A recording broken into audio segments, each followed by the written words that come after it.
Hare Krishna. In spiritual life, once you have a relationship or sambandha, then there's a reciprocation through consciousness. Without relationship, you may project your consciousness upon someone, but there's not a return because they don't have a relationship with you. It takes two sides. But if you have a relationship with someone, a deep bond, then simply by your thoughts of love, then you can attract the hearts of those who share your relationship, and they will also think of you. And you can be together in that way, because the consciousness is very powerful. I may be thinking of someone, and if there's no relationship, they're not thinking. But if you have a strong bond of love, simply thinking and thinking and thinking, that's attracting their heart. And they're also thinking. It's a very powerful thing. And so this applies in spiritual life with Krishna also. In this case, Krishna is thinking and has love for us, but we don't think of Krishna. God has love for all souls. It's said that the super soul is with every soul and is the dearmost friend. The dearmost friend, Bandhava, means superlative friendship. But we don't have that same mood of love and friendship because we're looking at love for other things, temporary things. So when we start to develop that attention or focus towards God, in the beginning it may not be by love, maybe just be inquiry, curiosity, desire to learn something, maybe for many things. But that attention starts to develop and awaken the natural love. That means love is a natural energy between two very compatible beings, in this case, the soul and the super soul. There's nothing more compatible than that, because we are part and parcel of that supreme being. We're not separate from God. We're part of God, part and parcel of the Supreme Lord. Separate, part and parcel.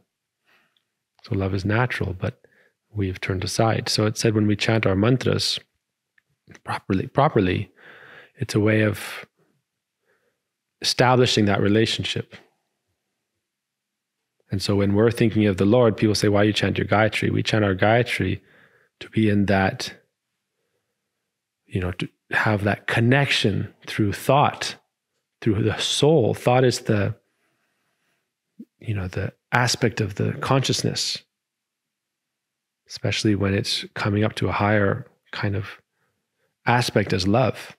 And so you're thinking of that. You're sitting and you're thinking of Krishna. You're praying to Krishna and meditating on Krishna.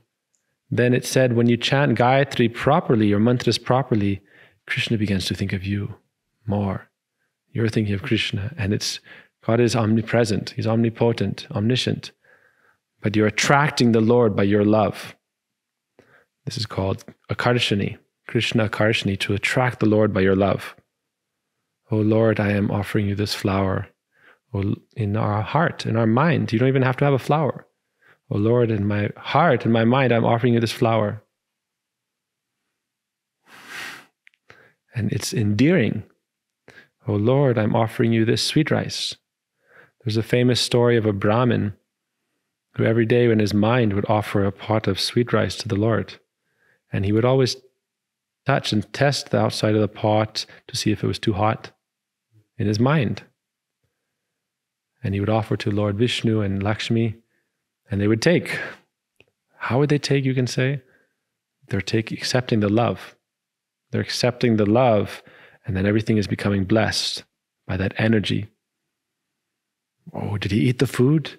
No, he accepted the love. God eats the love.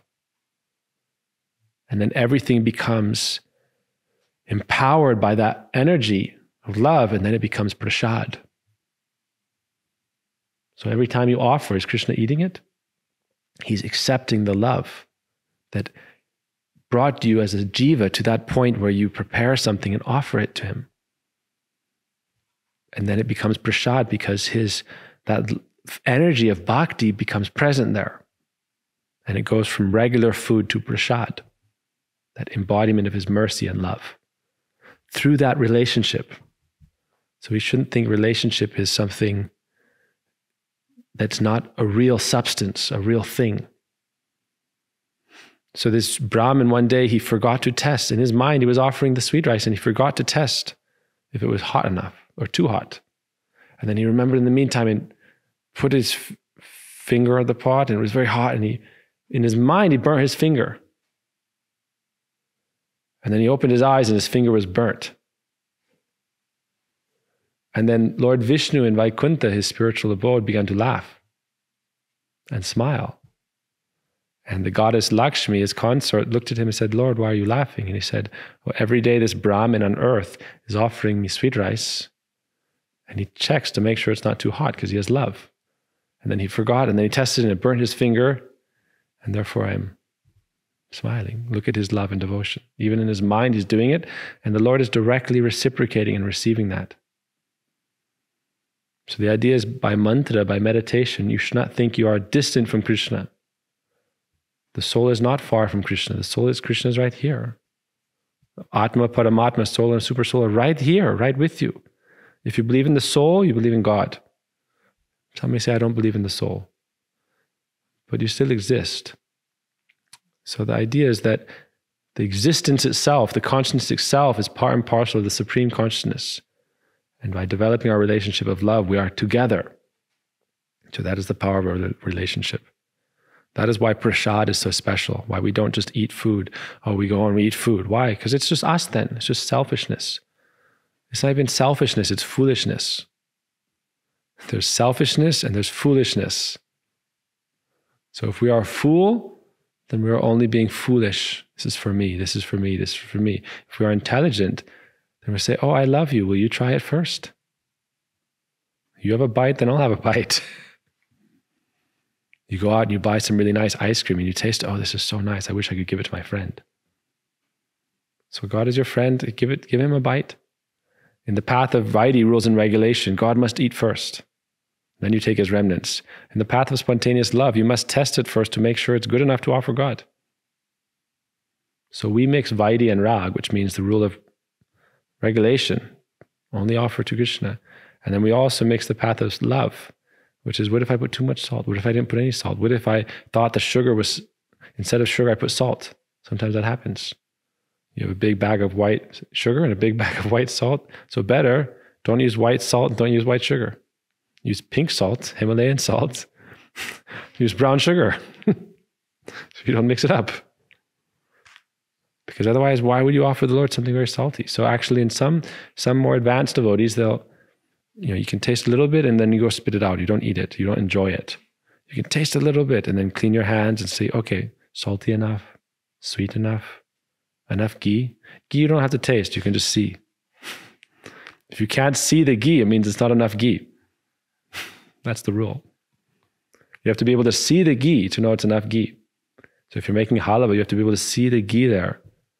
Oh, there are grains, there's ghee.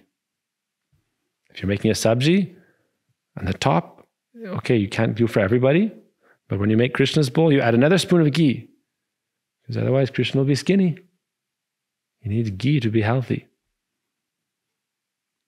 He's always fighting the demons. He doesn't need strength. Otherwise he'll be weak. So you think, oh, Krishna needs more ghee. 1 spoon extra ghee for Krishna. Okay? 1 spoon extra sugar for Krishna. So this is, when you offer it, see, we talked about this before, you offer food for different reasons. Oh, I'm offering the food so that I'm free of sin. This is a Vaidhi mentality, only rules-based mentality. If I eat the food, it becomes, and I don't offer it to God, it's sinful. That means it gives me a negative reaction. I took it, I cut the plan, whatever I took, I'm using it for myself. No, so I offer it to God, it's free of sin. But that's a lesser understanding. Krishna says that in the 3rd chapter. Yagya shistashino shante muchyante sarvakilvishai bunjate te tukam papam yapachantatmakaranat. That first you should offer what you eat in yagya. then it is free of sin. That means it's the harm caused in the making of that food, even when you're cooking on a fire, some bacteria, some bugs, or when you're cultivating the fields. People say, oh, you're a vegetarian and you don't eat meat, but when you're cultivating the fields, definitely insects, rats are killed. So many things are killed. Birds may be killed, who knows? Bugs, ants. What's the difference between an ant and, okay, ants were killed in this, or you ate a pig? What's the big difference? The difference is that, yes, we agree. There's some pain caused in that. Life is being harmed. You're taking life. So therefore you offer it, and you offer what is sattvic, which helps you become more consciously elevated. Meat products are in the mode of ignorance, tama, and they lower your consciousness and they make you more angry. And sattvic foods in the mode of goodness elevate your consciousness. And Krishna accepts them. Krishna doesn't accept the burnt offerings of meat. So anyhow, the point here is that by offering it, we don't think of offering in the terms of, we are trying to not commit sin. Later in the Gita, Krishna says, Patram, Pushpam, Phalam, Toyam, Yome Bhaktya Prayachati, Daraham Prayatatmana, that you should offer me leaf, flower, fruit, water, but with love, with bhakti. Because then you're not just worried about, I won't be getting a bad reaction. I'm not getting bad karma. No, by doing this, what's happening? I'm establishing my relationship of love with the Lord. So if you offer it like this, it's much more powerful. There are different levels of instructions in the Gita according to different qualifications. Don't do this, don't do this, don't do this. But in the end, he says, just think of me, manmana bhava. So don't think that this thinking is not powerful. Swarup Siddha Bhakti, we talk about eternally perfect devotion is what? You should hear about the Lord, speak about the Lord, and remember the Lord. That's perfect bhakti. And people think bhakti means running around and doing so many things. It really just means to hear about Krishna, to speak about Krishna, and to remember Krishna. That's bhakti. Perfect bhakti. Because it's establishing manmana bhava, your relationship of love. You can't do that? Okay, then work for me. Yat karosi rasasni jajohosi dadasi yat tapasyasi kunte tat kuru swamarapana. Work hard and offer some part to God. Do your job and offer to God. This is very high, very good. But the best is just to hear about Krishna, to speak about Krishna, and to remember Krishna, because this is establishing your relationship of love with Krishna. And then when you chant your mantras, you think, oh, dear Krishna, I'm offering you this. Oh, dear Krishna, I'm offering you this. And he's thinking, oh, dear Vrindavan, thank you. Oh, dear Tirtha, thank you. Oh, dear Lochan, thank you. Oh, devotees, thank you. Why thank you? Because finally I'm waiting for you. And now you're saying, oh, I like you also. God always likes us. But now I'm also giving you my love and attention. So we offer it. And then through this, bhakti param, transcendental love awakens, pratilabhya kamam, and all lust goes away. Why? Lust is just the perverted reflection of the pure love. So people say, no, pure love doesn't exist in the heart of the soul. Then how can lust exist? You're saying lust is higher factor than love? The higher entity? Lust comes first and later love develops. Understand? People say, no, how can we say we're going back to Godhead? It means going back to our natural state of love, developing our relationship with Krishna. Because lust is lesser. Material lust and selfish desire, all these things, exploitation. This is all the shadow, perverted reflection of pure love that is first. It's primary. Love is primary. Lust is secondary. So by developing a relationship of love with Krishna, by simple things, speak, hear, talk about. What are the gopis doing? They're singing about Krishna, speaking about Krishna. They're remembering Krishna. Govinda Dhamodara Madhaveti. And then they're doing all their things, all their activities, but always with thoughts of Krishna, hearing about Krishna, speaking about Krishna. This is bhakti yoga. In other religions, it's not so clear about that. Oh, we should think about God, we should speak about God, we should hear about God. They think, why? So that we are righteous. We are the best. We are the civilized. We are the superior. It's not about being superior. It's not a caste system. Love for God is not what caste you're in. Whether you're a Brahmin or a Shudra doesn't matter. What matters is that you establish your relationship with God, which is the true nature of the soul. Okay, so this is one topic. Importance of prasadam. Hare Krishna.